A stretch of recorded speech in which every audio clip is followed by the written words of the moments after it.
I know you're probably wondering, hey Ben, yesterday you said that you were going to maybe not do the other Delirium tap handle right away and maybe you do something else. And the reason why is because I want to switch over to a metal tap to show you guys. This particular one is Great Divide Brewing. I can't remember where they're out of. I feel like I should know. Maybe. Ah, yes, Colorado. I was going to say maybe Colorado. And I should have said it before I actually found the thing that specifically said that it was Colorado. But this is Great Divide Brewing out of Colorado. And one of the things that's notable about this one is that you do have a significant chunk of this that is made out of metal. Right there, this portion right here is all metal. And you'll see that it's a real mix up with tap handles, the ones that use metal, the ones that don't use metal, like what they do for the designs. And I think there's a couple of companies out there that specifically do a number of tap handles in metal, similar to how there's a number of ones that specifically do theirs in wood or acrylic or anything like that. I don't know too much about a lot of those companies. A lot of the companies I'm familiar with typically will do wooden tap handles or acrylic tap handles. So sometimes that'll actually make the metal ones a little bit more notable. One thing I did want to call out with that is Magic Hat. They do a lot of their tap handles out of metal.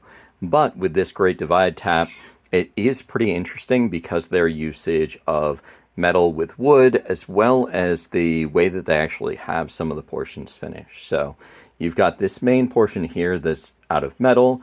You've got this topper section here that if you look on the side, it looks like this is made out of wood. I know that if you've seen some of my previous ones, you'll see some of the plastic ones that are designed to look like wood. A lot of times when it's a metal thing and then something that's out of wood, if it's a more modern one, then a lot of times it'll actually be wood.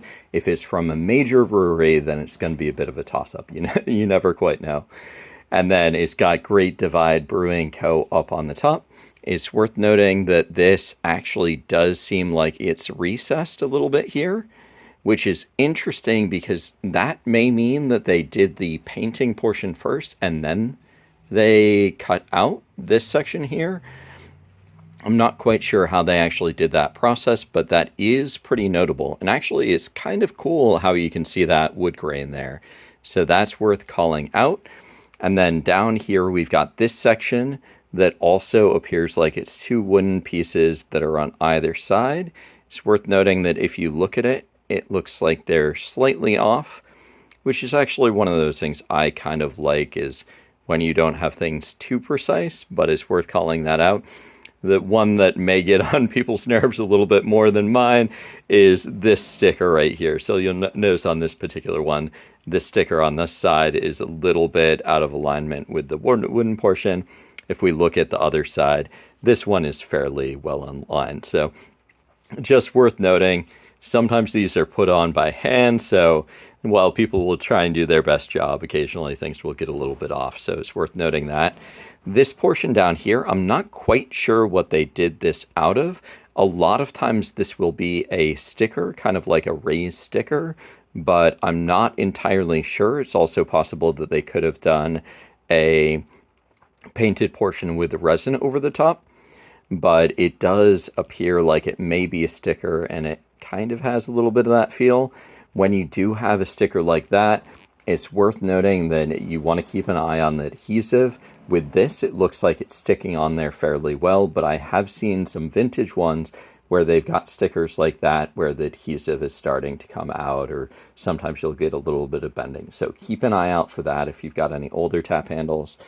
And then something I really wanted to call out is this bottom section right here. So this is simply a portion of the metal. This is not something that's really designed to be removed or replaced or anything like that. Let's see if we can get a little bit of a close-up there, so you'll see there. But it does have the threading there on the bottom, so the standard North American threading, the 3816.